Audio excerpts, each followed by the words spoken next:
The problem with social media is that it's an echo chamber. Only people like me get recommended to me, which means my views get reinforced but also only get more extreme because those are the types of people who are willing to click on that kind of content. But there's no way to know what reality is anymore because we don't have shared experiences. How do we know what's true? How do we know what's real? What is the basis of truth? Well, the basis of truth, in our modern age, has become the number of people that believe something to be true. If enough people believe that the sky is green, then the sky must be green, at least in a relative sense.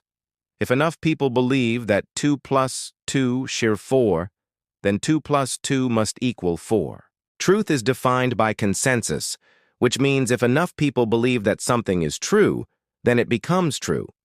That is how we decide what is true or false, not based on evidence or logic or reason, but based on popularity.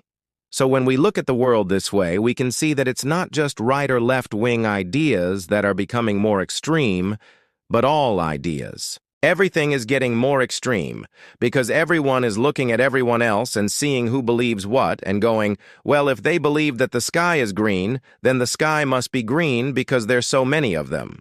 So we need to stop looking at what everyone else believes and start looking at evidence and logic and reason. We need to start thinking for ourselves again. And so if you want to find the truth, here's where you have to start. You have to start by questioning everything that you think you know. You have to question your beliefs. You have to examine them and ask yourself, why do I think this way? Where did these beliefs come from?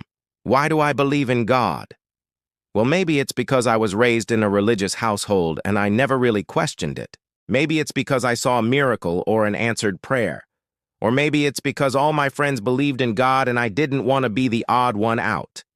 Question everything you know and make sure you can defend it with evidence and logic and reason. Second, you have to stop taking things at face value. You can't just believe everything you see or read or hear. You have to dig deeper and find the sources and check the facts. Don't believe everything your teachers told you.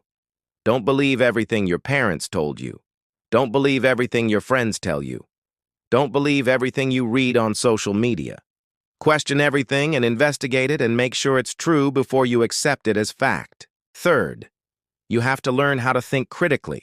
You have to learn how to analyze information and arguments and rhetoric and persuasion. You have to learn how to identify logical fallacies and cognitive biases and heuristics. You have to learn how to think for yourself and not just believe everything you're told. And you can do this by studying critical thinking or logic or rhetoric. You can take classes on it, you can read books about it, you can watch videos about it. There are so many resources available to help you develop your critical thinking skills. Fourth, you have to expose yourself to different perspectives. You have to get outside of your echo chamber and talk to people who don't agree with you. You have to listen to their arguments and try to understand their point of view. This will help you to see the world more objectively, and it will help you to identify any biases or blind spots that you might have. It will also help you to become a better debater, and it will help you to win more arguments. Fifth, you have to keep an open mind. You can't go into this with the attitude of proving yourself right. You have to be willing to change your mind in light of new evidence or arguments. This is what it means to be rational and logical and reasonable. Be willing to say, I don't know, I'm not sure, I could be wrong. These are all things that rational people say, and if you're not willing to say those things, then you're not being rational.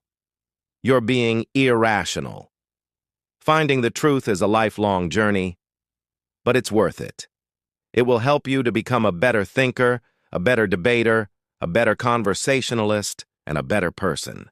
So if you want to find the truth, then start today. Start by questioning everything. Stop taking things at face value, start thinking critically, expose yourself to different perspectives, and keep an open mind. If you do these things, then you will be on your way to finding the truth.